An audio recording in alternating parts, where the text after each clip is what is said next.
Después de haber reflexionado seriamente, tan pronto como se sintió impresionado por la convicción de que existen la inmortalidad y Dios, se dijo con toda naturalidad: quiero vivir para la inmortalidad y no acepto un compromiso a medias. Exactamente del mismo modo, si hubiera creído que ni la inmortalidad ni Dios existen, enseguida se habría hecho ateo y socialista, porque el socialismo no es solo la cuestión obrera o del denominado cuarto estado, sino que es ante todo la cuestión del ateísmo, de la plasmación moderna del ateísmo, es la cuestión de la torre de Babel que se construye precisamente sin Dios, no para alcanzar los cielos desde la tierra, sino para hacer bajar los cielos a la tierra. Bueno, pues bienvenidos. Esto es Con su pan se lo coman. Nosotros somos Diego y Abraham. Y un poco como lo habíamos anunciado en el capítulo anterior, esta vez nos vamos a dedicar a leer Los Hermanos Karamazov, la obra de Dostoyevsky. Nos habíamos propuesto para esta primera parte de una serie de videos que vamos a grabar sobre esta obra, leer tal cual el primer libro. Entonces, esta es una cita que hemos seleccionado, particularmente tú la elegiste, sobre lo que creemos que es como esencial, lo que se presenta en este primer libro. Y no sé si hay algo con lo que quisieras arrancar. Mm, bueno, pues quizás nada más un par de datos sobre de qué va este libro, o biográficamente en qué términos lo escribió Dostoyevsky. Nada más habría que mencionar que es la última de sus obras, eh, y que bueno, la escribe después de un aprisionamiento en Siberia y después de que su hijo muere, ¿no? Y el hijo tiene el nombre de Alexei, que será además uno de los personajes principales, o como dice en el prólogo, el héroe de esta novela, ¿no? Entonces yo creo que habría que empezar por el principio mismo, que es el prólogo, que es algo curioso, ¿no? Anuncia Dostoyevsky ahí en las primeras líneas que esta historia tendrá un héroe, que es Alexei, y que los lectores se van a preguntar cómo es que un personaje tan, pues sin importancia, en cierto modo, puede ser el héroe de esta novela y en qué sentido lo es. Entonces no sé si, bueno, ese yo creo que es el primer punto, ¿no? Para arrancar. Un prólogo muy, muy extraño que parece como estar diciendo: yo ya sé que los lectores no van a estar convencidos de lo que escribí. Sí, condiciona de alguna forma la manera en que uno se acerca a esta obra. En especial, no sé si me estoy adelantando, si quisieras ver algo más del prólogo, pero en especial porque pues es uno de los hermanos, ¿no? Y el hecho de que el título de la obra sea Los Hermanos Karamazov, o sea, te condiciona de alguna manera, y luego como primera nota aparece que particularmente ¿no? Entonces ya no va uno con una vista sobre los tres de la misma manera en que podría ser una vista sobre los tres, particularmente sobre uno, cómo se relacionan los otros dos con cómo se relaciona con los otros dos. Lleva un acento ahí muy, muy especial. Entonces, sí. Sí, está en cierto modo prejuzgando ya a su lector. O sea, y eso es algo extraño porque lo podría hacer sin necesidad de anunciarlo. Pero sí, o sea, la idea es que uno va a entender esta obra a los otros hermanos Karamazov, al padre, a estos sacerdotes, todo como girando en torno de Alexei, ¿no? Y bueno, también algo de lo que estamos haciendo ahora nosotros es ir comentando la obra de manera muy cercana a cómo la vamos leyendo y experimentando, ¿no? O sea, no tenemos la idea total de los hermanos Karamazov y por lo tanto no podemos hacer un juicio sobre en qué sentido Alexei va a ser héroe o no. Entonces creo que eso está bueno, ir comentando tal cual conforme va apareciéndole al lector, ¿no? Desde el inicio. Sí, tal vez es una nota que no habíamos mencionado, pero nosotros no es que seamos expertos en la obra de Dostoyevsky, por lo tanto tampoco somos expertos en los hermanos Karamazov. Al menos de mi parte, pues es el primer acercamiento que tengo a esta obra. Tal cual, iré descubriendo en qué sentido se le puede llamar a este personaje un héroe, o se le puede catalogar como un héroe, si de hecho es una forma adecuada de catalogarlo, o si yo estoy realizando una mala lectura al no entenderlo como un héroe, ¿no? Lo descubriré conforme vayamos pasando los libros. No sé si haya algo más que... Pues, o sea, como los términos que creo que podrían señalarse del prólogo que están interesantes es la descripción de Alexei como un hombre de acción indefinido, le llama Dostoyevsky, ¿no? O sea, la idea de héroe obviamente tiene que ver con el hombre de acción. Entonces un héroe que propiamente es indefinido, pues parece que no tiene ningún carácter heroico.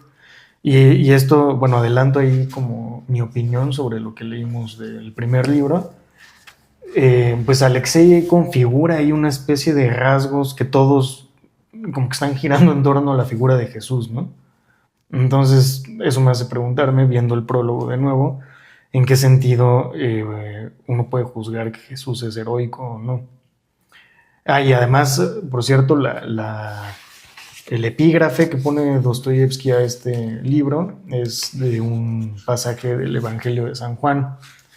Entonces, bueno, yo creo que, y de lo que ya hemos leído de esta primera parte, hay una profunda conexión con temas religiosos, ¿no?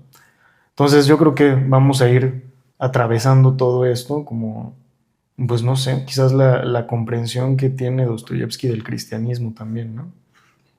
Sí, tal vez yo lo llevo un poco más en la lectura hacia lo moral, entendiendo que pues parte del proyecto religioso, de ciertos proyectos religiosos, pues tiene que ver esto de la educación moral, ¿no?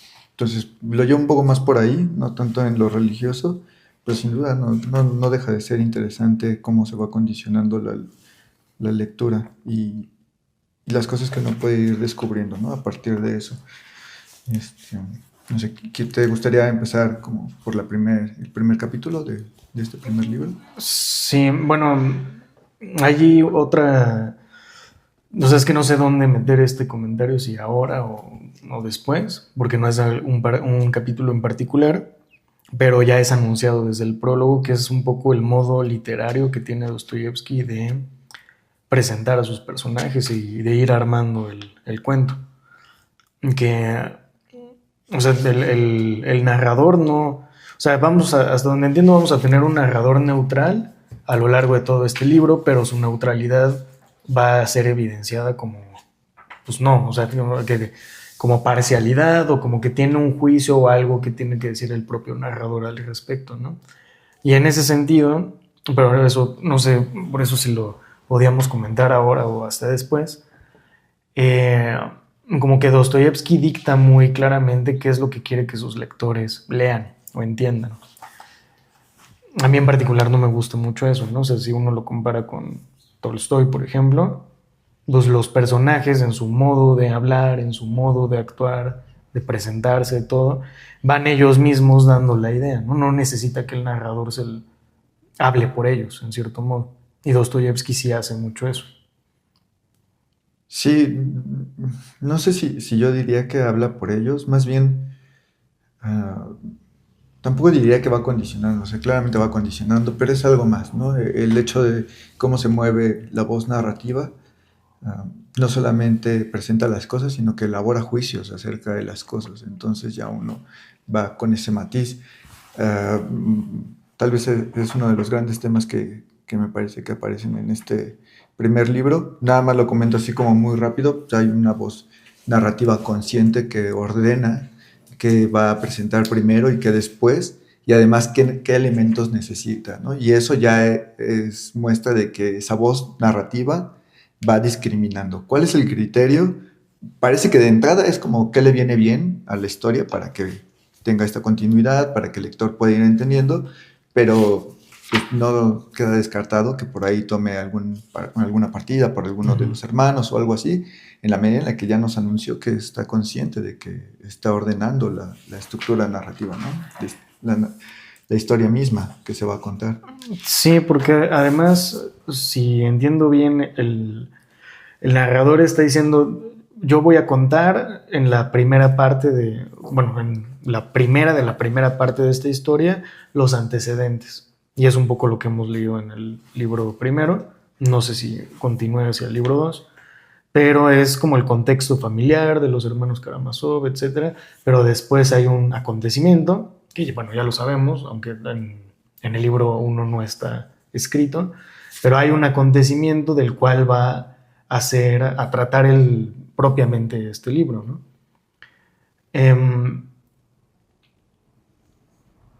Entonces y además hay que agregarle que hay una supuesta segunda parte que Dostoyevsky quería escribir. Entonces esto es lo que sí terminó de escribir, toda la primera parte, pero hay una segunda que queda incompleta, ¿no? Entonces, bueno, todo esto nada más para decir que el narrador parece ponerse en una posición donde él mismo experimentó, vivió el acontecimiento de los hermanos Karamazov. Ujú. ¿Cómo? ¿Quién es él? Todo esto no lo sabemos, ¿no? Pero sí hay una especie de desdoblamiento medio extraño. O sea, no es un narrador universal ahí en el aire, sino que parece que forma parte del libro, no lo sé. Sí, parece que está metido dentro de la historia, ¿no? Al menos hay fragmentos en los que parece, o hay pasajes en los que parece que eventualmente se nos revelará cuál es el rol, cómo es que se está enterando de todo esto. Pero bueno, no sé si quieres ir, por ejemplo, al primer capítulo, que como decías, pues un poco nos presenta quiénes son estos personajes, nos habla de Fyodor, de sus hijos, su primera esposa. No sé, tú dime qué fue lo primero que te llamó la atención de... Pues de entrada, o sea,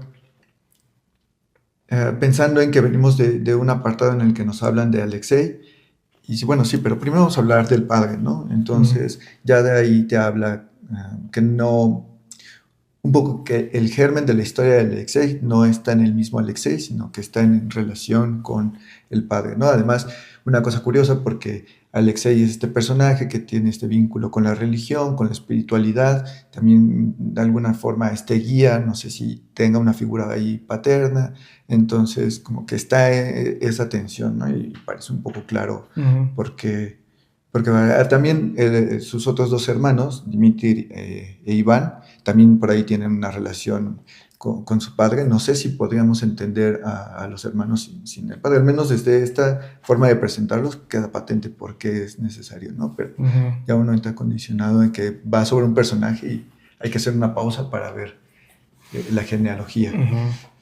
Pero bueno, está curioso, eso me lo habías comentado tú así muy rápido antes de ahora en esta reunión, que entendías algo así como una estructura familiar donde se va atravesando, no sé si usaste la palabra pecado o qué sé yo, las maldades o las tipologías de los padres, cómo van atravesando por generaciones y ahí se despliegan en distintos hermanos, ¿no? Entonces, sí, me acuerdo bien de lo que decías. En Alexei, que es el último, es el tercer hijo, es como donde queda ya más diluida todos los pecados del padre, ¿no? Por decirlo así. Eso, así de rápido, a mí me sonaba también como muy de psicoanálisis, ¿no? O sea, de cosas que no sé si he escuchado o he leído, pero sí como de todas las teorías donde ciertos problemas psíquicos atraviesan por generaciones, ¿no? Entonces hay vinculaciones de modos distintos entre el primer hijo con la madre y el padre que las del segundo o el tercero, etc. Entonces, bueno, no sé, yo creo que es muy posible verlo de esa manera. Y también que creo que hay una carga teórica muy fuerte que está metiendo Dostoyevsky desde el inicio. Que no, pero bueno, perdón por hacer otra vez la comparación, pero, o sea, no sé, la primera línea de Ana Karenina es algo así como no me acuerdo, pero es algo así como debería de encontrarla. Todas las familias son... Ajá, todas las familias.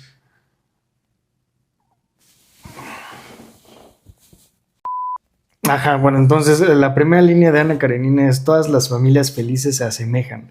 Cada familia infeliz es infeliz a su modo. Como que de inicio veo así un abismo de distancia entre las aproximaciones, ¿no? Aquí vas a encontrar algo así como una descripción muy rutinaria, muy cotidiana de una familia o de varias familias. Y Dostoyevsky entra muy agresivo con una carga de Alexei es mi héroe, él es el personaje principal que tiene estas características y vamos a ir a su padre que está lleno de pecados para explicarlo. Eso me gusta mucho ver como el contraste ahí de distintas, casi como métodos, ¿no? De pensar la familia. Que también entra en tensión, porque o sea, esa forma de caracterizar el mal, vinculando el pecado con cierta maldad moral, por ejemplo, parece que acá atiende a algo sistemático de alguna forma, algo más bien como metafísico, ¿no? Algo ahí. Pero también una de las citas que yo aparte dice, en la mayoría de los casos, las personas, incluso las malvadas, son más ingenuas y simples de lo que nosotros en general creemos, y nosotros mismos también, que también entra en tensión con esto que acabo de decir. El mal tampoco es tan metafísico, ¿no? Es una cosa ahí medio ordinaria, medio común, que se despliega en los quehaceres más simplones del día a día.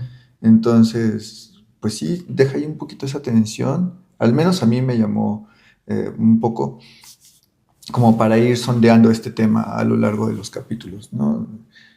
No lo presenta de forma tajante, sino a modo de esta tensión.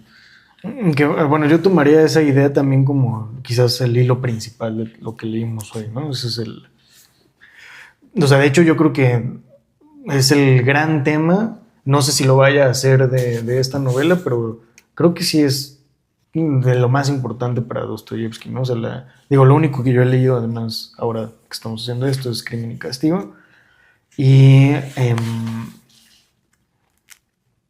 no sé, como que esta percepción de una maldad fundamental que vista de cerca nunca es fundamental, sino que siempre está mezclada con con la idea además como de una redención medio cristiana, es decir, que en estas personas más pecadoras, más malvadas, etcétera, hay también el vínculo más fuerte con la redención de los pecados, por ejemplo. Eso, pues parece que va a ser el gran tema, ¿no? Sí. Y quizás podríamos empezar también, o comentar al menos eso no sé si del primer capítulo nada más, o de todo en general, pues la percepción que te da Fiodor, ¿no? El padre. Es extraño, o sea, Dostoyevsky creo que se esfuerza en que al lector le dé bajo una primera mirada asco el personaje, y después también se esfuerza en matizar muchas partes para decir, bueno, es que pues sí da algo de asco, pero no es propiamente malvado, ¿no? O queda ambiguo. Es más bien ingenuo, sí, desinteresado, ¿no? Pero, ajá. Por ejemplo, esta escena, no me acuerdo si es en el capítulo 1 o en el capítulo 2, en donde se habla de que su primera esposa le pega, ¿no? Ajá, exacto. Que un poco, o sea, recuerdo que la impresión que tenía es que se esperaba que fuera al revés, que si hubiera algún caso de violencia fuera de parte de él hacia ella, y termina siendo lo contrario, ¿no? Es de ella hacia él. Claro, tampoco es que él sea completamente víctima, porque también tiene sus actos horribles hacia ella, pero eso, ¿no? Hay una ambivalencia, no es simplemente que él sea pura maldad y nada más, ¿no? Y es el único que ejerce maldad, sino parece como que el mundo es así en su vida cotidiana. Uh-huh. Está ahí, ¿no? Sí, hay muchas partes en donde se matiza eso. Y para conectarlo con, creo que uno de los puntos que me había llamado la atención aquí del primer capítulo es el papel que tiene Adelaida, ¿no? Que es la primera esposa. Uh-huh. Que bueno, o sea, no sé si sea necesario aclararlo, pero de estos 3 hijos, el primero, que se llama Dimitri, es hijo de la primera esposa, que es Adelaida. Los otros 2, Iván y Alexei, son hijos de la segunda esposa, que se llama Sofía, uh-huh, ¿no? Y entonces la muy breve caracterización que hace de la primera esposa de Adelaida es que era una mujer más o menos noble, ¿no? O sea, de buena familia, con dinero, y que eso me había llamado la atención, que termina juntándose y siendo raptada por Fiodor, algo así como por la ficción que tiene de la aventura, ¿no? Uh-huh. Y menciona que, bueno, lo describe como un eco de ideas ajenas y una excitación de la mente cautiva de esta mujer, ¿no? Entonces, bueno, además como venimos del Quijote también y eso como que me saltó luego a la vista, que la relación entre ambos es producto de eso, ¿no? Como de una imaginación erótica al respecto. Pero también lo que llama mucho la atención es que, bueno, la relación evidentemente no funciona, pero que para Fiodor, el padre, Adelaida es la única mujer que no le produjo en los sentidos ninguna impresión especial. Es decir, para un hombre tan lujurioso como era Fiodor, Adelaida, la primera mujer que es muy bella además y todo, es la única mujer que no le causa pues ningún interés, ¿no? Sí. Y eso es extraño.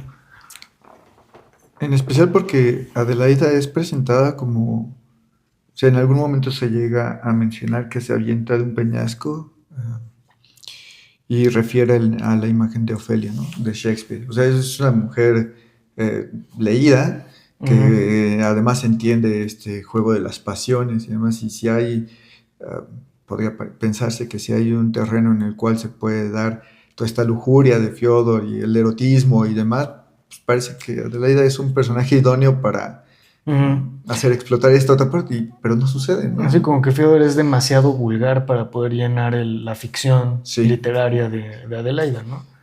Cuyo destino además es abandonarlo, irse con un seminarista y morir pues, en la total pobreza. Sí. Y además muy curioso porque cuando sucede este caso de que refieren a Ofelia, hasta donde entendí, no es que hubiera una serie de obstáculos que Adelaida tuviera que superar, sino que ella se los genera mentalmente, o sea, alimentando la ficción, y luego el resto de su vida cuando se separa de su esposo, pues es una serie de obstáculos que tiene que superar, ¿no? O sea, la ficción al final la encuentra de muy mala manera, pero la ficción sí, o incluso solamente así, en este como contexto muy chiquito que hemos armado, entiende uno que ella sea la que golpea a Fiodor. Claro. ¿No? Porque ese golpe yo me lo imagino que no es el golpe vulgar, sino el golpe como de algo así como desesperación ante la vulgaridad de Fiodor, ¿no? Sí. Pero bueno, ajá, sí. ¿Qué más? Pues tal vez para conectarlo ya con el segundo capítulo, esto que hablábamos sobre el mal, el pecado, la forma en la que es presentado Fiodor y demás, no sé si en tu edición, pero al menos en esta que yo tengo, el segundo capítulo, el título es Se libró del primer hijo, ¿no? Que sin mencionarlo, ahí está implícito Fiodor, ¿no? Pero además la forma en la que no es la separación del primer hijo, sino se libró. O sea, ya te pone ahí en un contexto muy particular, o sea, se lo quiere quitar de encima y se libró de ese primer hijo, ¿no? Suponiendo también, estoy apelando a la traducción que yo tengo. Bueno, pero, se desentiende, ¿no? Sí, que implica un acto de voluntad, de deseo, de desafanarse ahí del primer hijo, ¿no? Entonces ya te deja, nada más con el puro título, ya te deja patente cómo está ahí el juego de Fiodor con sus, al menos con este hijo, ¿no? De entrada. Bueno, pues es que es parte de, no sé, o sea, todo el primer libro da una imagen más o menos redonda de Fiodor, diría. Y desde el primer capítulo, por ejemplo, finaliza con que una vez que muere Adelaida, la llora una vez Fiodor. Bueno, o sea que hay dos relatos, ¿no? O sea, uno es que le vale un cacahuate y el otro es que la llora. Lo cierto es que después de eso nunca vuelve a hacer nada por ella o pensar en ella o recordarla. Pero dice, el narrador, es muy posible que las dos cosas, o sea, los dos relatos fueran ciertas, es decir, que se alegrara de su liberación y que llorase por su liberadora todo a la vez. Entonces, o sea, como que siempre están o sea, esta idea de hay dos relatos sobre qué es lo que le pasa a Fiodor, se replican en todas las circunstancias, ¿no? Porque en el hijo que se desentiende de él, también me parece que hay una parte, supongo que es en este capítulo segundo, que dice algo así como, algunos decían que ni siquiera se acordaba de que su hijo existía. Otros dicen que sí, pero que se hacía menso, ¿no? Ujú. Entonces como que siempre hay esta ambigüedad.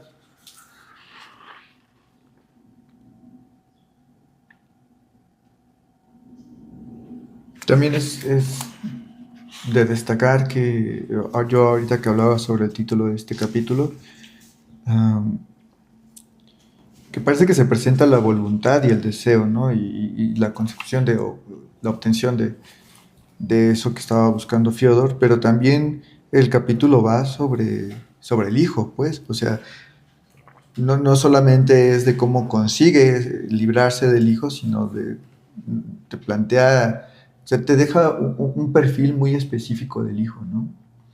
Que un poco, tal vez ya hacia el final me gustaría hablar más de eso, una vez que hayamos presentado a los hijos, pero así de manera muy general, me parece que la promesa del título es hablar sobre justo esta acción de liberarse del hijo, y sin embargo es una narración acerca de qué es lo que constituye el ideal o los deseos de este hijo, ¿no? Que justamente ese es un ejemplo de como esto que no me ha gustado mucho de Dostoyevsky, porque aquí están todos los elementos para que nosotros sepamos qué es lo que lo constituye. Uh-huh. Pero después Dostoyevsky lo necesita hacer explícito, ¿no? Y en otro capítulo, no recuerdo cuál, dice que precisamente por estas razones Dmitri tenía, el primer hijo, tiene una especie de deseo de ser rico, ¿no? Y cree que en su familia hay riquezas. Entonces, como que siento que es una explicación psicológica, visto así nada más, medio chata, de decir, sí, es que cuando era chiquito, pues lo mandaron a vivir con el sirviente que se llama Gregory, y en realidad venía de una madre que sí era rica, pero que él murió y el padre lo abandonó, entonces por eso él tiene estos deseos, ¿no? Y como que ese tipo de explicación a mí no me gustó mucho, ¿no? O sea, bastaría con que viéramos este relato para saber qué anda moviendo el alma de cada hermano.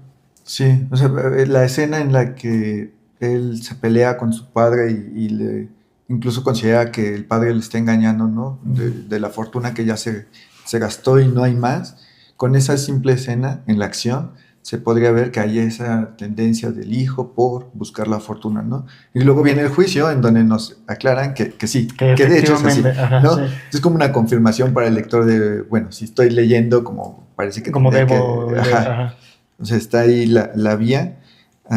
Sí, muy curioso también, haciendo énfasis en lo que comentaba hace poco, de la voz narrativa, ¿no? O sea, está este juicio, pero también este es el capítulo en el que aparece la voz narrativa y hace este juicio sobre qué elementos son necesarios para adentrarse en la historia, ¿no? Uh-huh. Aquí en alguna parte dice, y ahora solo me limito a las informaciones más imprescindibles sobre él, sin las cuales no me es posible siquiera comenzar la novela, ¿no? O sea, propiamente la novela no ha comenzado aquí, ¿no? Que además es bien curioso porque ya hasta este punto, o sea, ya está toda la historia de Fyodor, la historia del rapto, de cómo es que son estas nupcias, la historia del hijo, tal vez los primeros años, ¿no? Con el hijo, cómo se desentiende de él. Ya ahí hay una historia, ya el capital dramático es vasto, no es poco. Y que ahí la voz narrativa diga, para empezar siquiera, es como, bueno, o sea, ¿qué más nos espera, no? O sea, ni siquiera eso es parte de la novela. Sí. O sea, me parece a mí muy llamativo. No, tampoco ha pasado tanto, o sea, todo eso está sintetizado ni siquiera en 2 capítulos, porque esto está a la mitad del segundo capítulo, es que en capítulo y medio está sintetizado todo este drama, ¿no? Entonces, todo lo que falta por venir. Sí. Ok, y del segundo capítulo también la otra parte que me había interesado es la introducción del personaje Piotr Alexandrovich, que no sé si te llamó algo la atención o lo pasaste de largo, ¿no? O sea, porque va a seguir saliendo en los siguientes capítulos. Lo que anoté sobre él es que compartían la tutoría, ¿no? Con el padre. Ajá. O sea, fue lo que de momento me llamó más la atención. Y esto que conoce a 2 revolucionarios, de alguna manera, filósofos, a Prutham, no sé cómo se pronuncia, y Buchanan, ¿no? Y hasta ahí parece que ellos tienen como cierta influencia, al grado que después abandona al hijo, bueno, no al hijo, sino al sobrino, a ajá, sí, Mitya, lo abandona por irse en busca de estos ideales, ¿no? es que, ajá, bueno, no, si has leído Guerra y Paz, ¿no, No. verdad?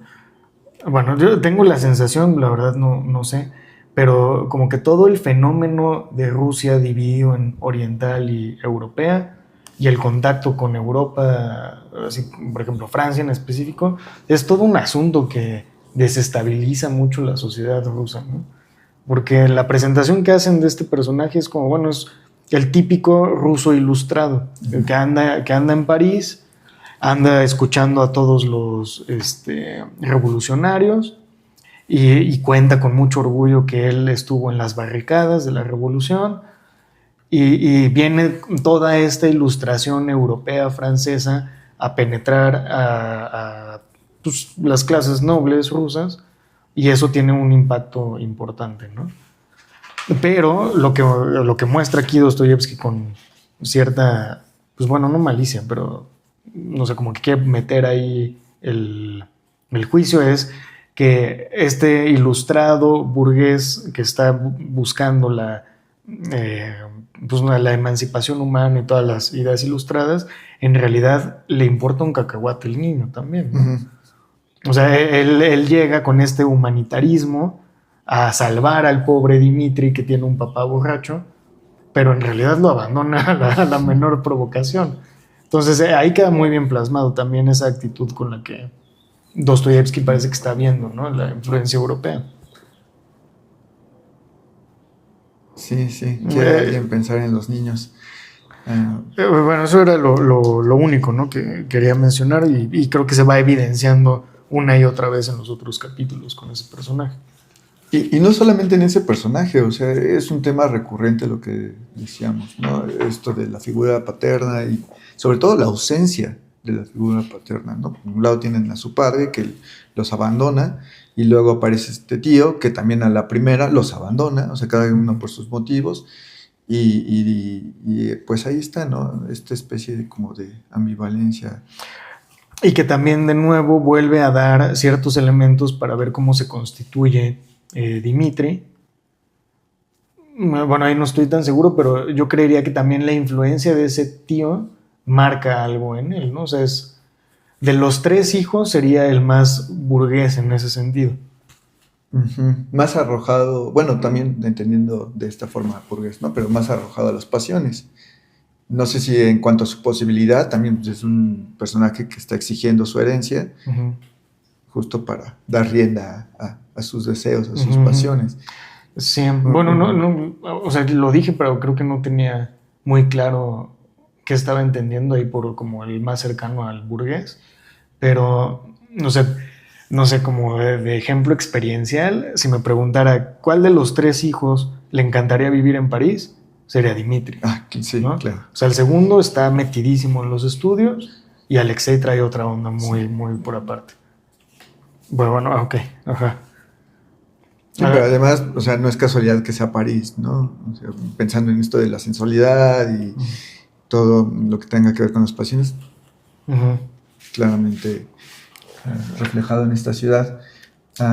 No sé si quieras pasar ya al tercer capítulo, Sí. que es la presentación de su segundo matrimonio.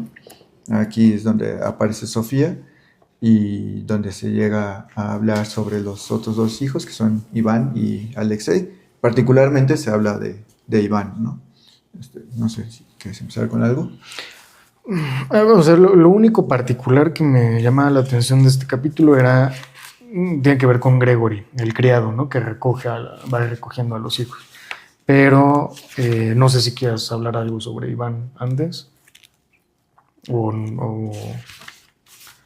Pues tal vez más que eso, que es muy curioso que el capítulo inicie haciendo énfasis en que Fiodor se desentiende de estos hijos de la misma manera en que Mitya, ¿no? Parece que, o sea, te deja ver que no hay ningún tipo de arrepentimiento, ni de aprendizaje, ni nada. Fiodor es como en su medianía constante, muy apegado a lo que él desea hacer, y hasta ahí, ¿no? Si se hablaba en en un segundo capítulo sobre este deseo, esta voluntad de deshacerse del hijo, pues acá hay una réplica de eso. No sé si hay un deseo por desentenderse, pero hay una réplica de la acción. No sé cuáles sean las motivaciones, pero hay una réplica de la acción. O sea, es constante abandonar. Sí, de hecho quizás diría que mientras en el primer, o sea, antes de esto, 1 y 2, Fyodor es presentado como con una mayor ambigüedad, en el sentido de, pues sí era un maldito borracho. Bueno, por ejemplo, no sé si todo el... Ay, bueno, es que, o sea, desde los pasados me parece que ya ocurre esto de que llena de prostitutas la casa con el hijo ahí, ¿no? Y queda abandonado. Creo que ya estaba. Pero todavía como que hay ciertos elementos que hacen pensar en ambigüedad. Y luego el tercero entra con más fuerza, diciendo, bueno, ya había abandonado el primero, también deja a los dos a la misma suerte. Y la historia de cómo se casa con Sofía es más o menos la siguiente. Y tiene estas partes como pues, muy malas, ¿no? De la frase esta que cita de Fyodor, que dice, aquellos ojitos inocentes me atravesaron el alma como una navaja. Y te muestra toda la lascivia de Fyodor con esta muchachita nueva que acaba de robarse otra vez, ¿no? Que ahora sí es muy distinta la figura a la de Adelaida, porque es una muchacha muy joven, callada, tímida, que viene de una experiencia terrible con la esclavitud de la bueno, no sé cómo la llama, pero la que es como su madre. Y entonces ve uno con más claridad ahí que Fyodor es un tipo deleznable, ¿no? Sí, se está aprovechando del momento, sí, completamente. O sea, en el primero que había un poco como, no justificación, pero tal vez un ordenamiento social que dictaba que cualquier cosa, ¿no? Era como común que pasara algo como lo que estaba haciendo Fyodor. Pero ya acá sí hay cierta maldad, ¿no? Ya la primera vez que te pasa, bueno, no, está difícil de pronto tener conciencia de lo que uno está haciendo en ciertas cosas, porque el entorno, lo social y demás. Pero ya acá... Y que quizás eso, bueno, no lo había, apenas ahora lo que dices me hace ver con más claridad algo que me había llamado la atención de Grigori, que lo describe como hombre sombrío, sermoneador, estúpido y terco, que odiaba a la primera señora, Adelaida, pero que se pone de parte de la nueva señora, que la defiende y pelea por ella, ¿no? O sea, lo que entendería, no veía con mucha claridad por qué la distinción de Grigori frente a las dos esposas, pero creo que es esto, ¿no? O sea, en el segundo caso es evidente que Fyodor es un maldito. Sí. Y en el primer caso me imagino que Adelaida era más bien, a ojos de Grigori, soberbia, ¿no? Por venir de nobleza, por pegarle a Fyodor, o sea, me lo puedo imaginar con más claridad. Y entonces, bueno, Grigori vuelve a tomar a los niños y llevarlos a la... Sí, hay un nombre, ¿no? Pero lo que entiendo es... O sea, bueno, un término, pero entiendo que significa algo así como donde viven los criados. Sí, sí. No recuerdo ahorita el nombre, pero sí, que se termina haciendo cargo de ellos. No sé si quieras decir algo más, porque esta es como una primera parte en la que se presenta otra vez el matrimonio, los hijos, cómo se desentiende, pero luego ya se centra el resto del capítulo en la historia de Iván. No sé si quieres comentar. No, tú algo querías decir sobre ahora sí viene este personaje, ¿no? De Yefim Petrovich. Sí, es curioso que también una de las formas en que se le describe es que es el hombre más noble y humanitario de los hombres, ¿no? Entonces, no sé cuál vaya a ser más adelante su rol. No recuerdo si es mencionado después, pero bueno, parece que tiene esta característica, a pesar de que es el criado, que de alguna forma también es descrito como una cosa inferior, presenta esta nobleza y este cariz humanitario, ¿no? Que no está presente en el padre. Sí, bueno, supongo que sí vale la pena presentar el contexto, que si entiendo bien, así muy esquemático, es Sofía ya no me acuerdo si es hija directa o más bien como hijastra de una señora que sí tiene dinero, pero que la trata como esclava. Fyodor la rapta y esa madre decide romper relaciones por completo con Sofía. Entonces Sofía queda desamparada, sin ningún dote y sin absolutamente en qué apoyarse que no sea en Fyodor, su esposo ahora, ¿no? Pero una vez que muere también Sofía, eh, El esta abuelo. señora tiene una fortuna que hereda específicamente a esos dos hijos, ¿no? Y entonces aparece este personaje que es... Efim Petrovich. Ajá, A que también le dejan parte de la herencia, sí, además. y destina, o sea, guarda ese dinero y se ocupa de que sí les llegue a estos muchachos. Y además dice explícitamente que él termina poniendo mucho más de los 1,000 rublos o no sé cuánto era para la educación justamente de los hijos. Y de ahí encontramos ahora la idea que va constituyendo a Iván. Ujú. Que además también, el claro contraste con la acción del padre, ¿no? En el capítulo anterior tenemos al padre que derrocha el dinero, ahí hay un asunto con el primer hijo sobre si hay más o no, si alguien está mintiendo, si se está ocultando la cantidad. Y acá tenemos un personaje que es todo lo contrario, ¿no? Incluso hasta pone de su propio dinero para la educación de los hijos. Entonces, bueno, y además hijos que no son de él, ¿no? Entonces ahí está claro el contraste. A lo que me refiero es que si las notas distintivas de Pym es que es el más noble y humanitario, pues entonces a Fyodor le corresponde lo opuesto, ¿no? En contraposición. Pero bueno, de ahí entonces comienza la historia de Iván, que se menciona que deja la casa a los 13 años para irse a la universidad y ahí se hace conocido por publicar análisis de libros, ¿no? Que además publicar análisis de libros es como la tarea final, ¿no? Primero requiere una cierta educación, una formación para poder hacer eso, entonces, aunque no lo menciona, pues hay, claro, hay un desarrollo intelectual, ¿no? Sí, y que además pasa muchas... Está difícil un poco ir viendo los contrastes en las capas de hermanos, ¿no? Porque parecería que Dimitri, por ser hijo de la primera madre, él va por su cuenta y luego tenemos un contraste entre los otros dos hijos, que sí son de la misma madre. Entonces ahí creo que la contraposición es... bueno, y creo que también nos lleva a preguntarnos qué significa esta constitución de la que estamos hablando, ¿no? O sea, porque pone sobre la mesa muy claramente qué es lo que constituye la personalidad de cada uno, las condiciones en las que viven o ellos tienen una naturaleza propia que los hace ser como son. Entonces, ¿sí me voy a entender? Sí. La parte de Iván es que pasa muchas estrecheces en la universidad, ¿no? Que tiene que trabajar para poder costearse vivir ahí porque ya se acabó el dinero.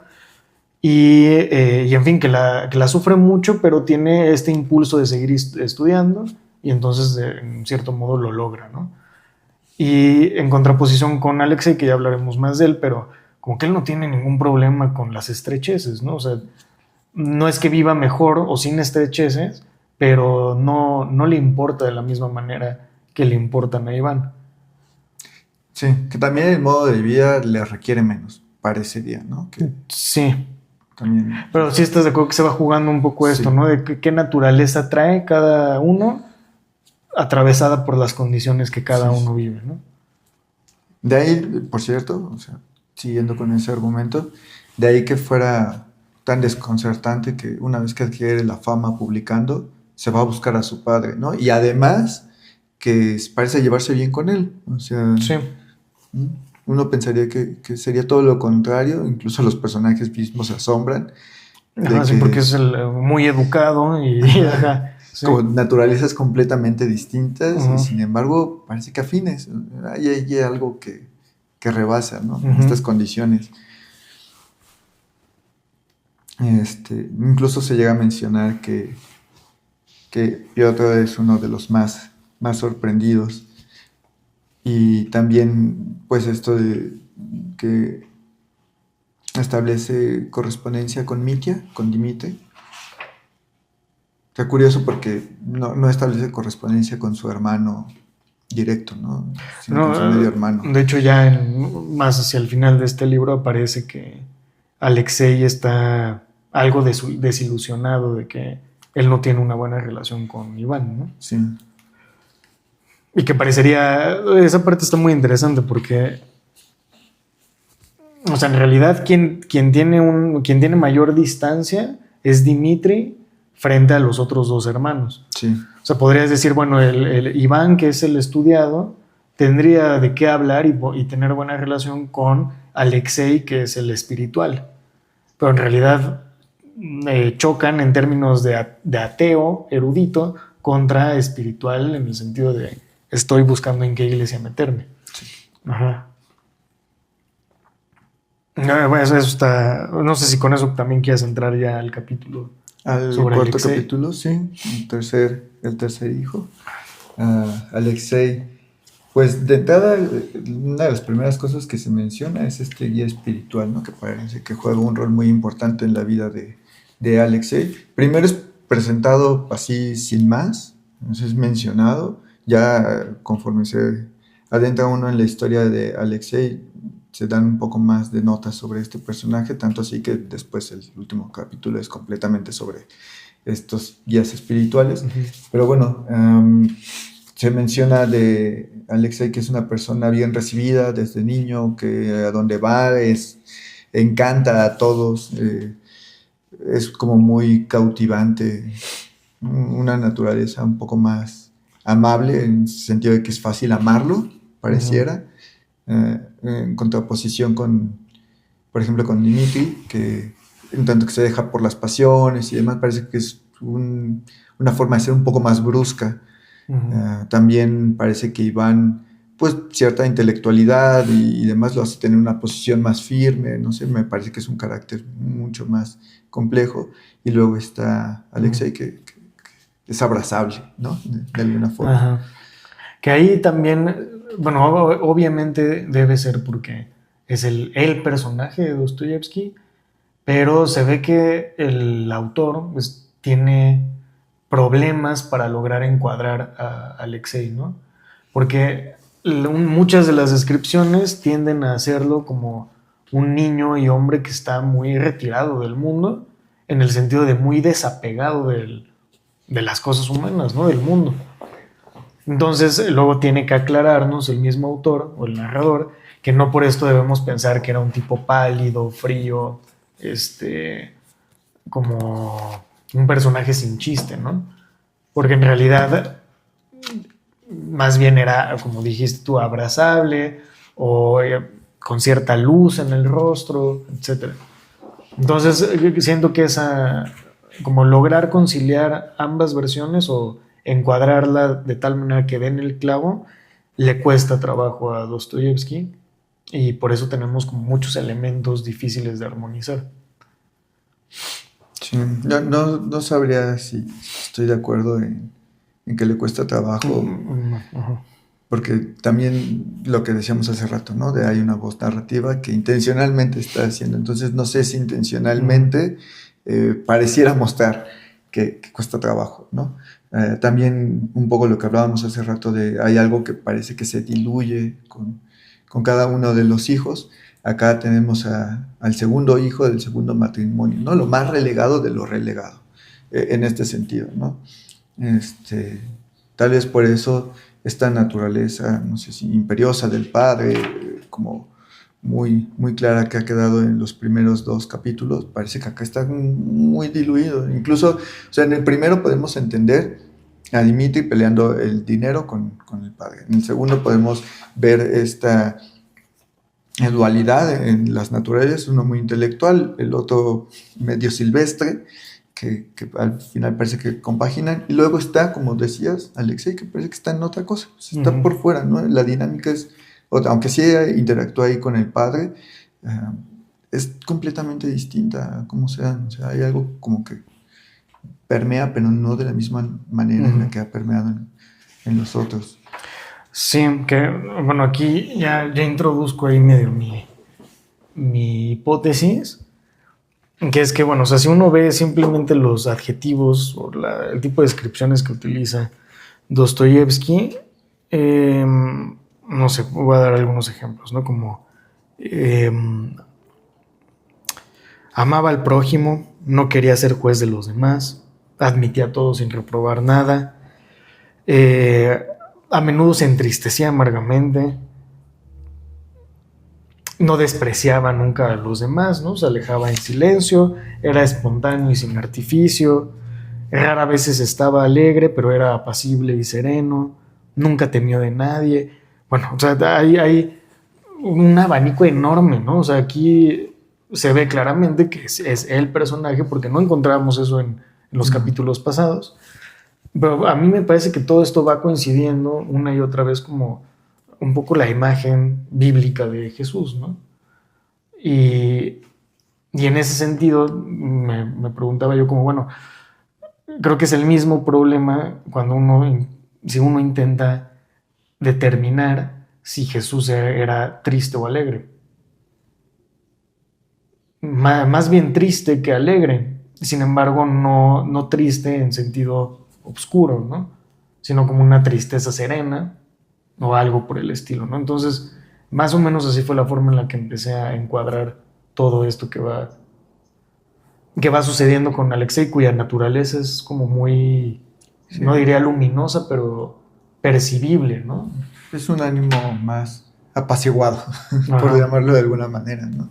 Sí, también uno de los contrastes es que del primer hijo, o sea, hacer la descripción como la ha hecho el narrador, del primer hijo, para presentarlo ha sido necesario decir de dónde viene, eh, es decir, hablar de la madre, hablar del matrimonio, cómo se da todo esto, o sea, hablar del primer hijo implica una historia previa. Para hablar del primer hijo del segundo matrimonio es necesario otra vez esa historia previa. Uh-huh. Pero ya para adentrarse en la historia del tercer hijo, pues parece como que sobra, ¿no? Ya no es necesario. Ya ha quedado establecido cómo es el padre, ya ha quedado establecido qué es del segundo matrimonio, ha quedado establecido las características de ese segundo matrimonio y va directo. Entonces, justo apelando a esto de la separación que parece que hay con el resto, como estructuralmente está Aunque, bueno, no sé, yo lo juzgaría eso como, en general tenemos que hablar así de todo el mundo o de nosotros mismos. O sea, ¿quién es tal persona? Bueno, vamos a las experiencias que han atravesado su vida desde quiénes son sus padres, ¿no? Y qué fue lo que vivió. Y solamente en casos excepcionales, como es el propio Alexei, no necesitamos recurrir a eso. Bueno, No sé si, pero no sé si es lo mismo que estás diciendo o no. sí, no. voy a problematizar un poco más de forma muy simplona, pero el narrador pudo haber elegido hablar en un capítulo sobre el segundo matrimonio y en otro capítulo sobre los hijos de ese segundo matrimonio. Sin embargo, la elección es hablar del segundo matrimonio y del primer hijo de ese segundo matrimonio, y en otro capítulo dedicarlo exclusivamente al segundo hijo, ¿no? O sea, hay una ruptura que es intencional del narrador, ¿no? Ya te remarca la importancia, o sea, la historia de Alexei es la historia de Alexei, no es la historia del segundo matrimonio, claro, está atravesado por las condiciones y la historia que se cuenta de su madre y demás, porque incluso va a buscar la tumba, pero la relación con la madre es distinta a la que tienen los demás, la relación con el padre es distinta, ¿no? Hay un énfasis mismo ya no solamente en los adjetivos como lo acabas de mencionar, sino en la forma en la que se está estructurando la historia, ¿no? Dejarle un capítulo solo a él ya te deja un poco claro la apuesta que hay por este personaje. Sí, de acuerdo. También sobre este asunto de que va a buscar la tumba de su madre, pues muy peculiar que ni siquiera el papá sabe dónde está, ¿no? No tiene ni idea de dónde está. Además también tienen este término, no sé si en tu traducción está, klikusha. No. Es una forma de referirse a su madre, porque se comenta que Sofía tenía como estos ataques en los que gritaba, un poco relacionado con lo que entonces se denominaba como histeria. Entonces era una forma de referir a ella.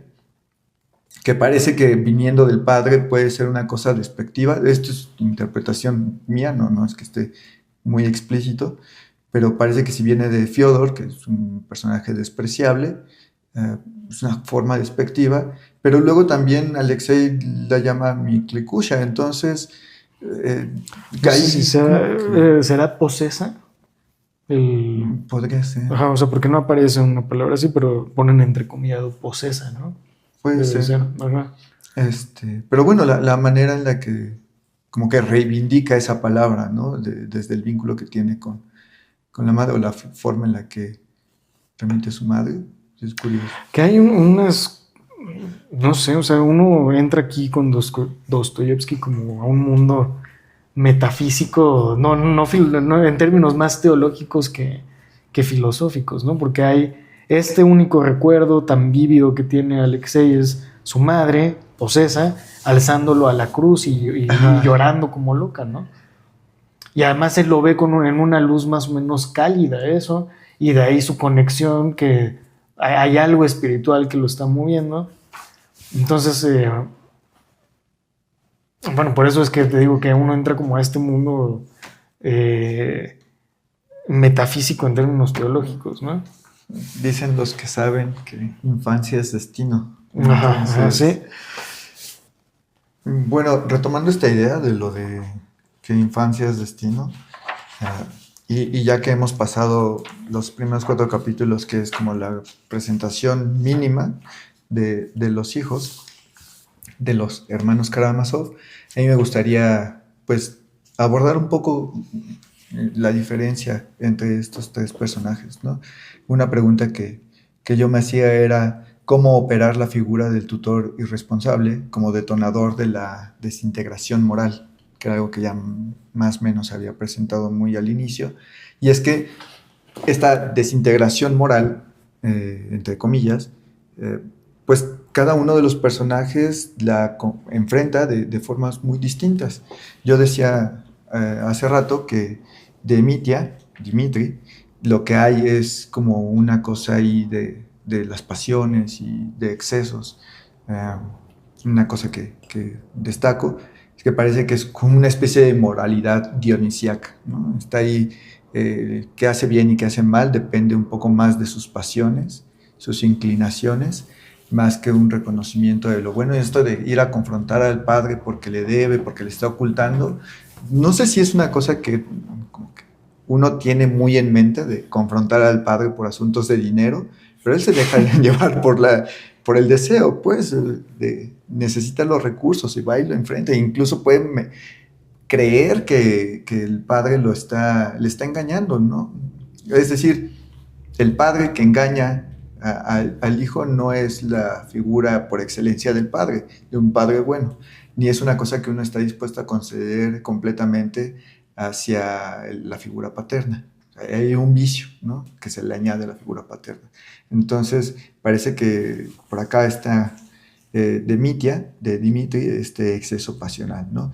Es una respuesta caótica, además, a la forma en la que enfrenta la ausencia paterna, y pues eso se ve o se justifica en la medida en que queda huérfano, pasa por varios hogares, hay un desorden económico, también hay un desorden emocional, o sea, él es como una fuerza ahí caótica, no está tan ordenado, orientado, es un poco como lo que le va dictando la tripa, por decirlo de alguna manera.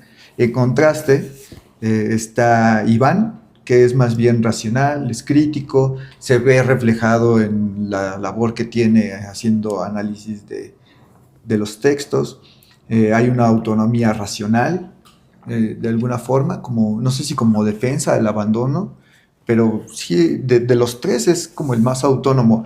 Claro, está Alexei que se cuece aparte, pero no sé si lo de él es autonomía. O sea, me refiero a que hay un ejercicio de la libertad en Iván, ¿no? Parece que Alexei es como que hay una vela ahí que medio que lo lleva el viento, no tan descarado como lo hay con Mitya, pero en Iván sí hay un ejercicio de la libertad. Se dedica a esto, se dedica a esto otro. Claro, la necesidad lo lleva a trabajar, pero es un ejercicio, claro, por algo está en la universidad, ¿no? Hay un ejercicio del intelecto. Y luego está Alexei, que es lo que hemos mencionado ya varias veces, la espiritualidad. Él queda huérfano y se va a vivir con su abuela, busca la tumba de su madre.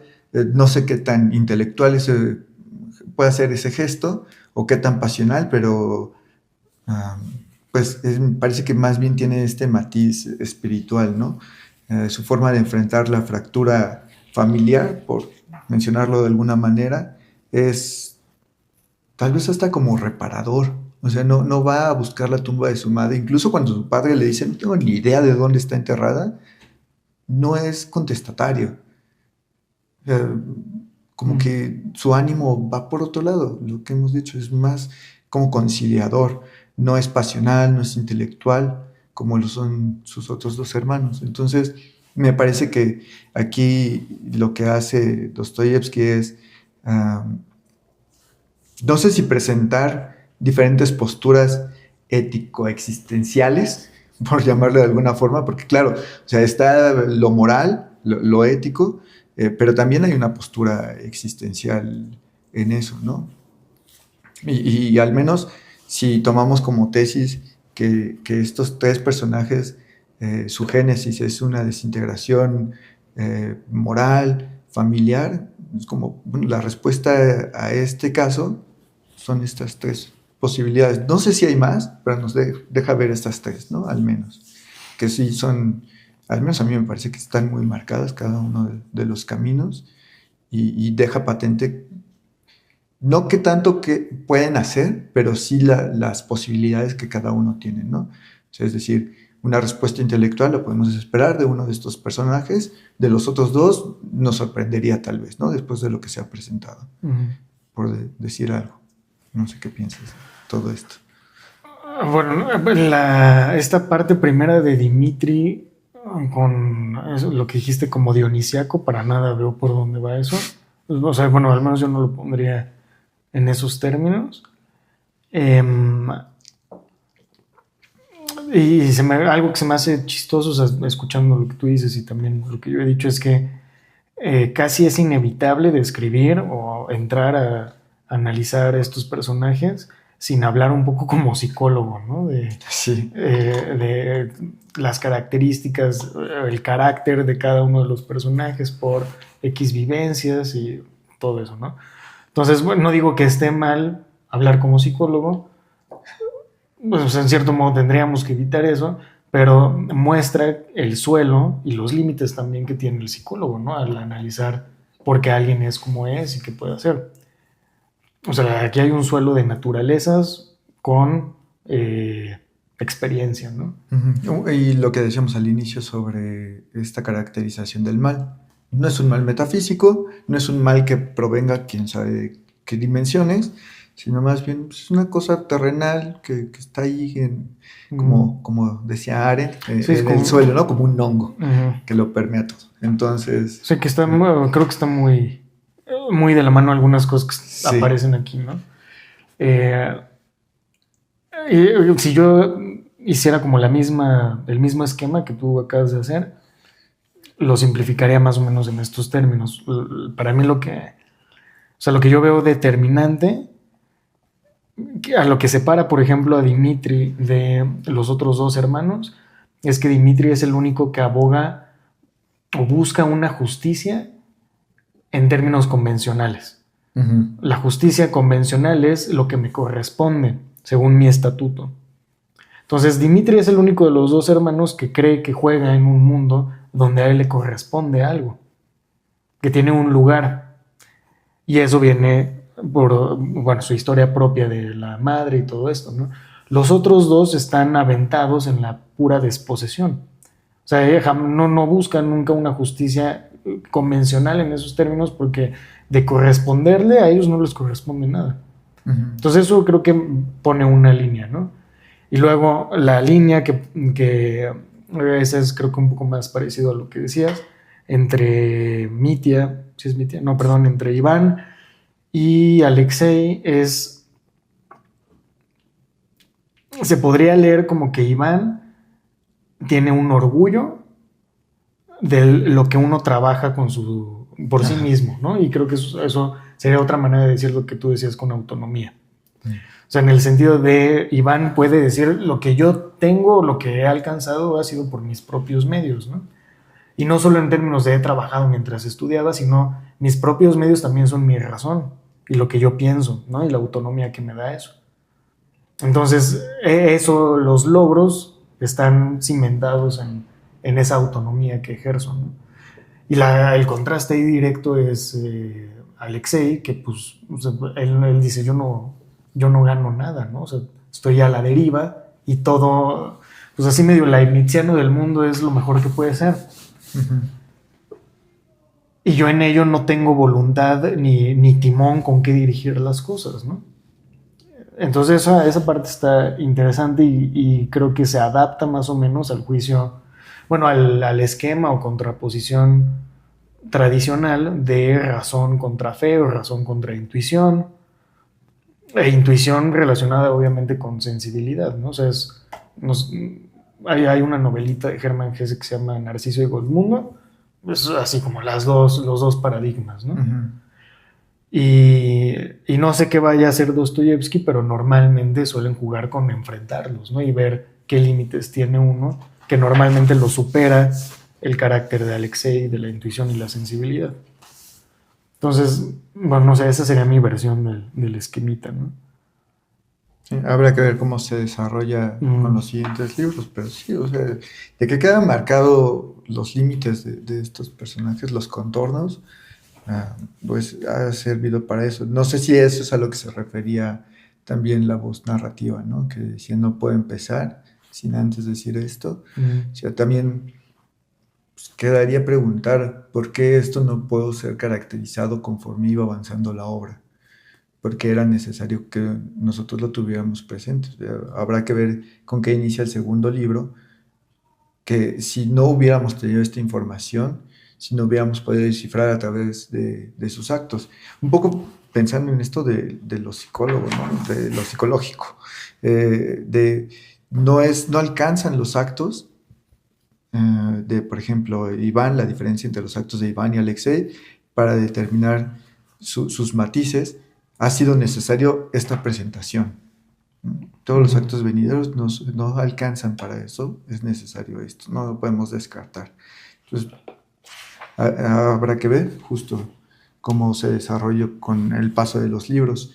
Y pues, siendo así, nos queda un último capítulo, que es la de estos guías espirituales, los Startsi.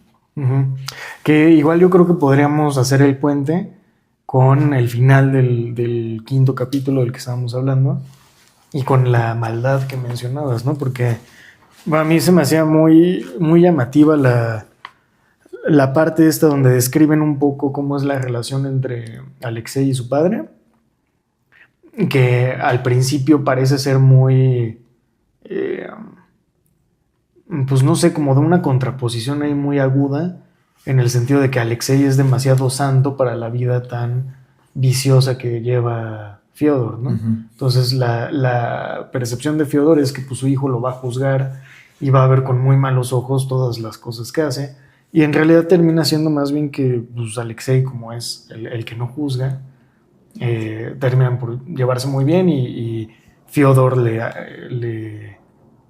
adquiere como mucho afecto, ¿no? Y todo esto. Y entonces en una de las pláticas que tienen, le dice Fyodor, el padre, a Alexei, le dice, siempre me preguntaba, ¿quién va a rezar por mí alguna vez? ¿No?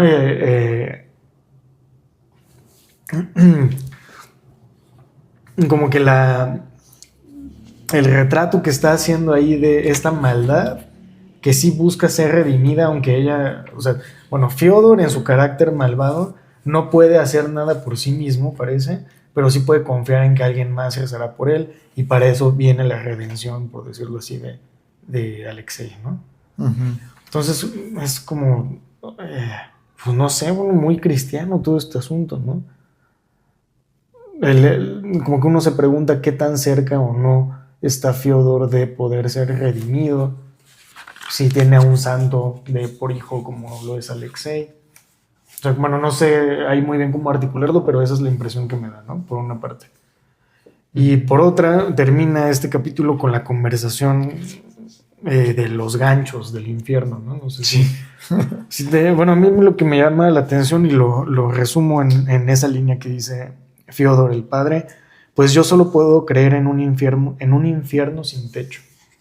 O sea, bueno, lo que entiendo es que las preguntas heréticas de Fyodor son pues muy razonables, ¿no? O sea, como si hay un infierno y me hacen torturas, los demonios deben de tener instrumentos con que hacerme torturas, entonces ¿dónde forjan esos instrumentos? Y el infierno tiene un techo, como, o sea, todas las características del mundo tal como lo conocemos, pues tendrían que aplicar para el infierno, pero son absurdas. Y eso nos lleva a pensar que no hay ningún asunto de recompensa o castigo en la vida después de la muerte. Por lo tanto, toda la moralidad y toda la espiritualidad de la que goza Alexei, pues es vacía, ¿no? Desde la postura de Fyodor. Entonces, se está jugando claramente así como grandes premisas teológicas morales. Sí. También, ahorita que lo mencionabas, me hacía sentido lo que decíamos al inicio sobre la primera esposa y su encanto por la ficción, ¿no? Y de repente, o sea, este juego que hace Fyodor sobre un infierno ficcionado de forma, pues, uno podría decir, medio caricaturesca, o sea, como no existe si hay techo, ¿no? De dónde van a colgar los ganchos y demás. Es ridículo en un sentido, ¿no? Y ahí te habla un poco de cómo se juega la ficción en la mente de Fyodor. Y es como, claro, o sea, cómo iba a funcionar con su primera esposa. Entonces es que no, son de dimensiones completamente distintas, ¿no? Y que creo que es en este libro donde está la frase esta conocidísima que todo el mundo cita de Dostoyevsky de si Dios ha muerto, está permitido hacer lo que sea o algo así. No Todo sé, está permitido. Todo está permitido, ajá. Y bueno, pues quién sabe dónde aparezca esa frase, pero pues ve claramente desde aquí, ¿no? O sea, es Fyodor contra, en el mejor de los casos, Alexei. Uh-huh. Bueno, y uno tiene que ir tomando, sopesando, ¿no? Esos argumentos. Pero se me hace muy curioso que ese sea justamente el puente con el que pasamos a los Starts. Sí. Bueno, no sé si quieras comenzar con algo en especial de eso, del último capítulo. Pues no sé si más bien me estoy regresando, pero ahorita que hablabas sobre esta concepción del infierno que va mencionando, no sé si narrando, pero va describiendo de alguna manera a Fyodor y pensando en que considerabas relacionarlo con el mal, retomando lo de la conciencia narrativa, la pregunta que yo anotaba es si comprendemos el mal y la condición humana a través de la forma narrativa. Un poco pensando, por ejemplo, acá, Fyodor, que su conclusión posible es que pues, lo bueno, lo malo se queda en lo terrenal y nada más, ¿no? Y si no hay castigo, pues un poco como que se nos disuelve la obligación y el deber y demás, como ¿por qué lo tengo que hacer? Nada más porque sí, no lo sé, ¿no? Pero entonces está esta forma narrativa, o sea, la forma en la que él llega a esa conclusión es desde la narrativa, desde la descripción narrativa del espacio, ¿no? Los ganchos, el castigo, demás, la acción. Entonces, de forma tal vez somera, ahí aparece, pero luego también aparece con la descripción de la familia, o sea, del primer matrimonio, del segundo matrimonio, cómo es la constitución de los hijos, cómo es que crecen y demás, y uno va entendiendo estos matices del mal, de cuándo obran bien, cuándo obran mal, o sea, de cierta moralidad más bien, pero es completamente desde la narrativa. La conciencia narrativa que nos va guiando, nos va perfilando hacia allá, hacia adoptar esto de que solo comprendemos el mal a través de esto, ya que ha anulado el mal metafísico, no solamente como postulado, sino incluso uno de los personajes lo tiene presente, ¿no? El mal, pues, ¿cuál mal? No hay infierno, no puede haber, es mal terrenal. Pero lo que está curioso con Fyodor es que no O sea, no está dando una tesis filosófica que demuestre contundentemente el ateísmo, ¿no? Y la inexistencia de la moral, o sea, bueno, de la moral que tenga una base firme. Sí, porque el final de este capítulo es el narrador diciendo, y hasta lloriqueó, era sentimental, era malo y sentimental, ¿no? Entonces, o sea, porque no es un Sancho o algo así que diga, no, todos esos son cuentos, yo nada más quiero aquí que llenar la tripa, sino que es sentimental, borracho, llora, ¿no? Entonces hay como una complejidad ahí que hace traslucir que, que no es nada más la negación de un orden teológico a secas. Un poco como que la condena la lleva ahí, pues, o sea, lo que yo estoy diciendo, o sea, es sentimental, es borrachos, son puras acciones, pues, o sea, es narrativa en ese sentido. Y un poco, claro, o sea, no es una tesis filosófica que esté bien argumentada, es un decir que por ahí aparece y más, ¿no? Poco más. O sea, me refiero a que reducir el mal a esto, pues está al alcance, como, o sea, no se necesita la instrucción intelectual más pura y alta para llegar a eso, ¿no? Es como, está ahí. ¿Y qué pasa cuando aceptamos eso? Pues poco más que descripción de acciones, ¿no? O entender, empezar a pensar desde ahí. Luego ya está como todo lo que formulamos argumentalmente sobre el mal y la narrativa y demás, y la psicología que desciende de todo esto, pero no sé, o sea, me parece que en lo más inmediato, como que las grandes tesis del mal y de la moralidad, pues, como que se nos van, ¿no? O sea, está aquí en lo más terrenal, en lo más simple. Insisto, el ejemplo que pone Fyodor pues, es caricaturesco, pues, ¿no? Bueno, pero sí, aunque creo que estás desestimando mucho la caricatura de Fyodor, ¿no? O sea, creo que podría, si se le toma con seriedad, tiene consecuencias importantes. Porque además los versos esos en francés que pone, que son según mi notita, de la Eneida, una parodia de la Eneida. La traducción es, ve la sombra de un coche que con la sombra de un cepillo frotaba la sombra de una carroza. Sí. Maravilloso. O sea, todo este mundo de sombras sobre sombras en el que está construida pues los mitos teológicos, ¿no?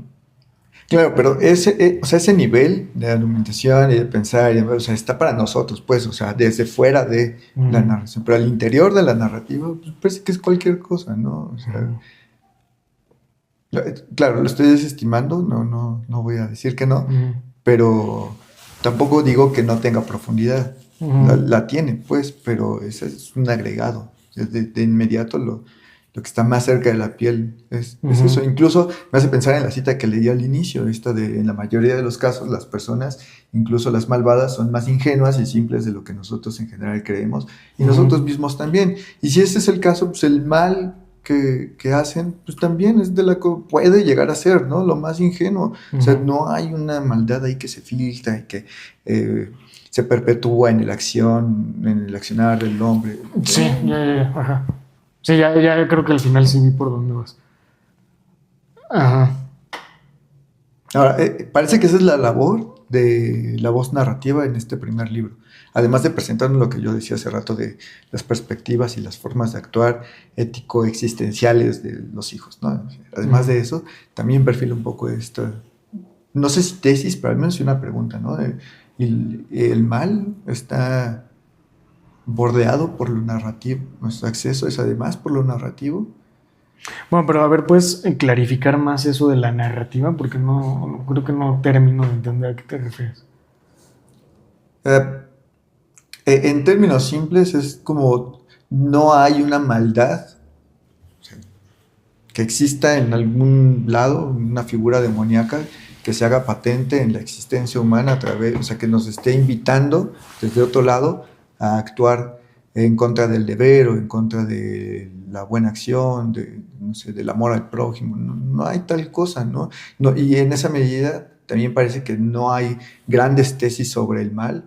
Lo que hay es pues, simplemente somos ingenuos y hemos teorizado y hemos dado profundidad a una cosa que es de lo más simple, que las personas malas, pues solo les pasa, no hay más. Y está en ese narrar, en ese darse cuenta, donde Ok. aparece el mal, no está en otro nivel, ¿no?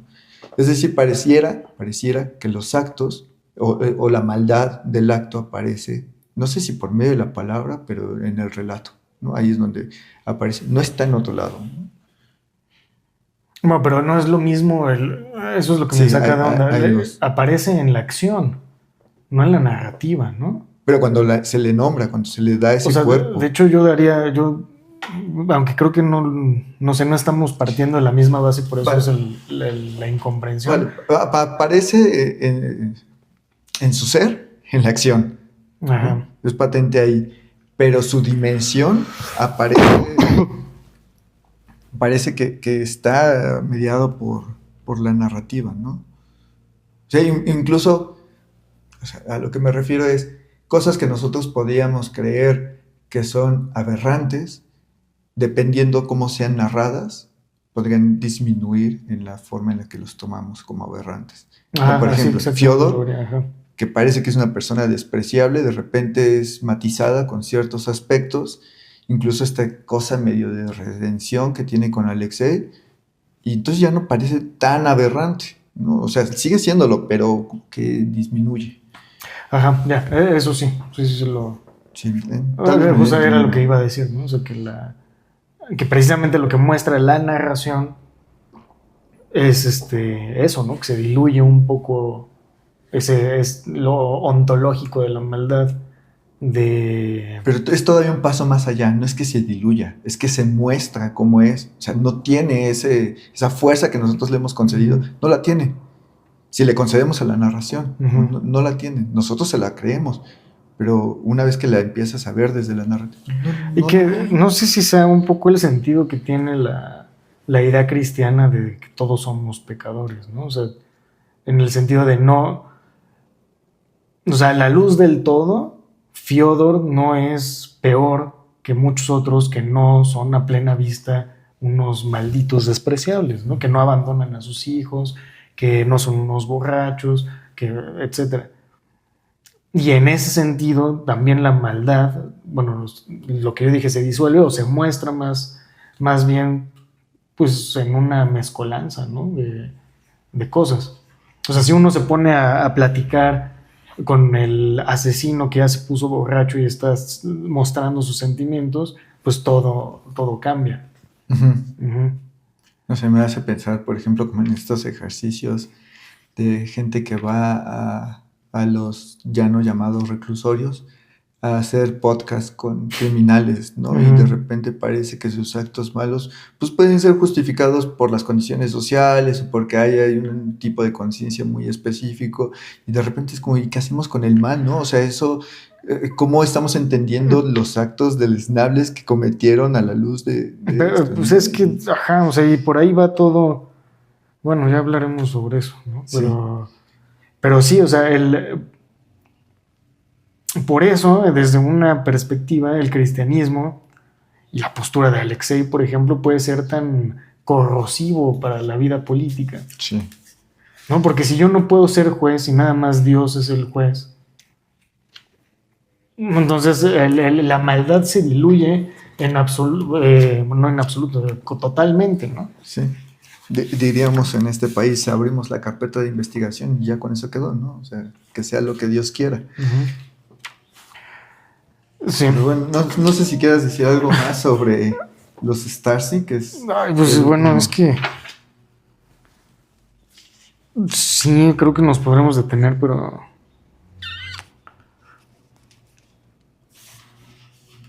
bueno, no sé, es que podríamos detenernos en todas estas como discusiones entre teológicas y metafísicas, como que aquí se concentra un montón de ideas filosóficas y teológicas muy explícitamente, cosa que tampoco me encantó en este último capítulo, ¿no? Em,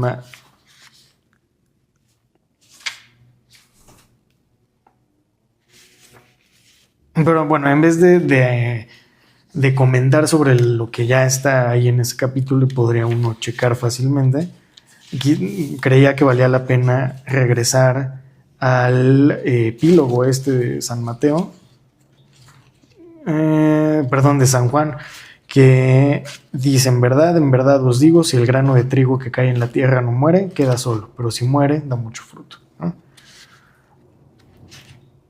Bueno, o sea, si a primera instancia yo lo que entendía era que la muerte tenía un carácter redentor, ¿no?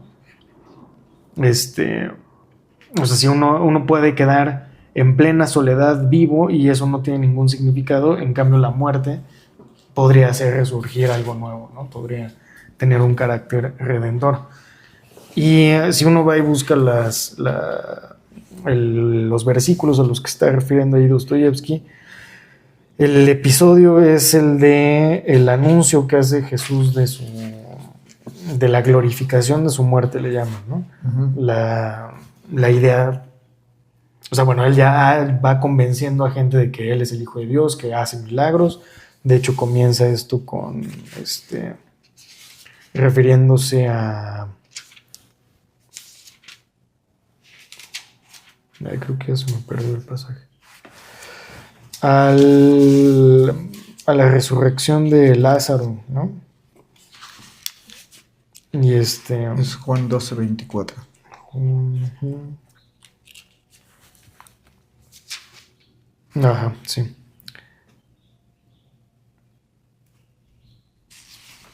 Ajá, bueno, el pasaje del 12, comenzando el versículo, se refiere primero a Lázaro y parece que Jesús ya va juntando mucha gente, ¿no? Que está creyendo en los milagros y que creen que siendo él Dios, pues sería algo absurdo que muera, ¿no? Uh-huh. Entonces anuncia la glorificación de su muerte para mostrar que él tiene que morir y eso deja pasmado a todo el mundo, ¿no?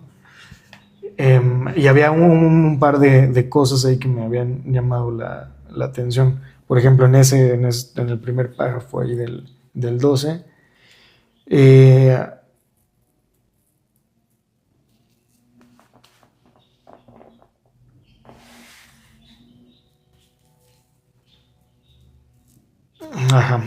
perdón, dice hacia el final, bueno, es todo el asunto del perfume con el que ungen a Jesús y que Judas Iscariote dice, ese perfume lo pudieron haber vendido y con eso del dinero dárselo a los pobres en vez de andárselo untando a este señor. Y la última frase de Jesús ahí es: déjala que lo guarde para el día de mi sepultura, el dinero, porque pobres siempre tendréis con vosotros, pero a mí no siempre me tendréis, ¿no? Uh-huh. Eso sí lo veía directamente relacionado con la cita que leí, en el sentido del juicio calculador, irracional, en el cual se está moviendo Judas en este pasaje. Sería mucho más semejante al juicio socialista, digamos, que no ve la sacralidad o espiritualidad de la figura de Jesús, ¿no? Entonces, bueno, ya nos iremos moviendo en eso, en el personaje de Alexei, pero parecería que, o sea, hay un montón de premisas aquí. Una de ellas es el cristianismo, la figura de Alexei, un poco lo que se nos está presentando hasta el momento, nulifica la capacidad del cálculo y del juicio, en cierto modo, ¿no? O sea, al final de todo hay un misterio insondable, no podemos juzgar, y si hay algo sagrado, pues eso sagrado se vuelve más importante que darle dinero a los pobres, ¿no? O sea, pobres siempre van a tener. Y entonces la tensión se hace grandiosa, ¿no? Porque, o sea, la figura del cristianismo y de Jesús es hacia los pobres, pero en realidad no es no, ahí no acaba la finalidad. O sea, parece que el darle el corazón propio a los pobres, eso es lo importante, no los pobres en sí mismos, uh-huh, según toda esta visión. Y bueno, eso me parece que está así como borboteando todo eso en el personaje de Alexei, ¿no? Que no lo podemos comprender al final de cuentas. Y ya, bueno, hay como 2, 3 partes de todo ¿cómo se llaman? ¿Versículos? Sí, Y los chiquitos. son los versículos. No, y los grandes. Los capítulos. Del capítulo 12, que tienen como, no sé, una incidencia ahí importante con lo que pasa en el primer libro de Dostoyevsky, ¿no? Pero bueno, lo dejaría quizás ahí, más el pasaje del grano de trigo, ¿no?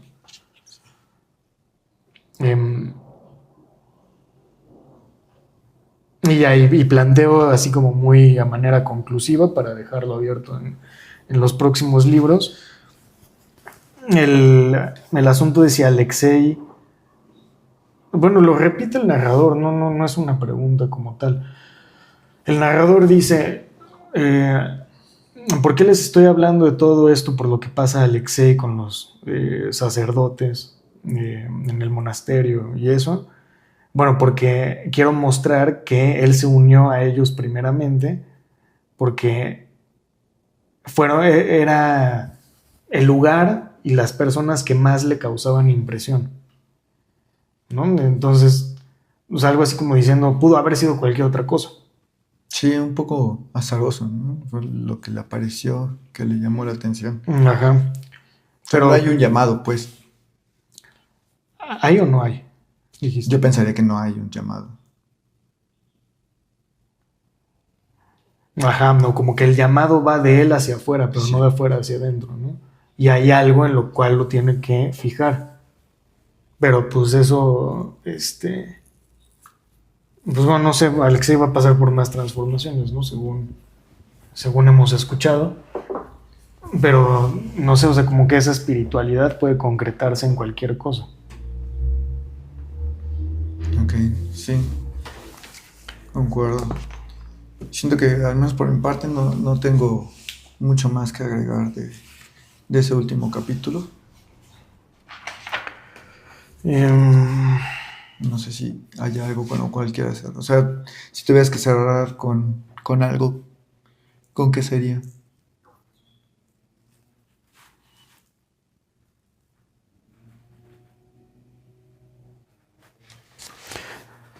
Pues sí, igual ir regresando, ¿no? A la cita que leíamos al principio, sumado al pasaje bíblico.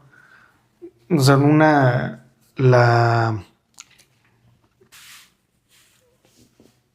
lo que necesita Alexei es comprometerse absolutamente con algo, Uh-huh. ¿no? Y ha encontrado, según su descubrimiento o aceptación de la inmortalidad de Dios, que ese algo es Dios, ¿no? Pero si más bien se hubiera convencido de la tesis contraria, dice el narrador, se volvería socialista. Uh-huh. Y luego contrapone esos dos términos, la de volverse ateo socialista y la de volverse adorador de Dios, ¿no? Y entonces también con ello contrapone cuál es la noción que tiene Dostoyevsky la línea, la dirección del cristianismo frente a, o sea, bueno, yo entiendo que el socialismo es algo así como la culminación del proyecto de autonomía moderna, ¿no?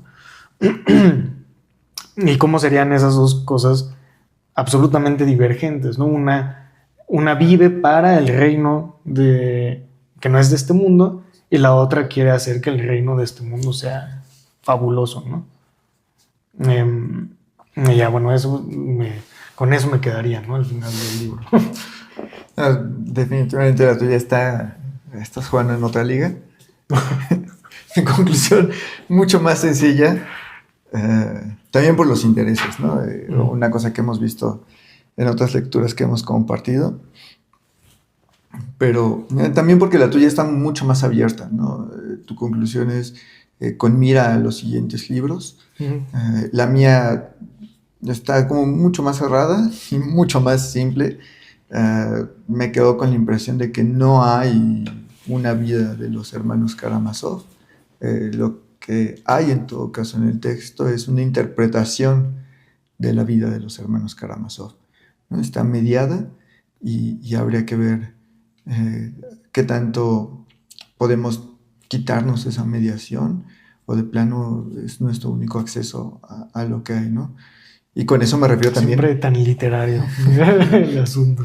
Y con eso, pues claro, me refiero también al mal, a lo moral, a ciertas estructuras sociales y formas de entender, ¿no? Incluso no sé si eso pueda dar pie a cómo entender todo el problema que tú acabas de plantear, ¿no? O sea, cuál es nuestro medio de acceso a todo esto que de repente se nos viene con estas interpretaciones. Siento que por mi parte sería todo y no sé si Pues ya, que con su pan se lo coma. que con su pan se lo coman. Bueno, y entonces para la siguiente ocasión vamos a hablar sobre el segundo libro. O sea, son 12 libros los que componen esta obra y nosotros nos vamos a centrar en el segundo, no, a la luz de lo que hemos discutido en esta ocasión, pero para dar continuidad. Ahí está.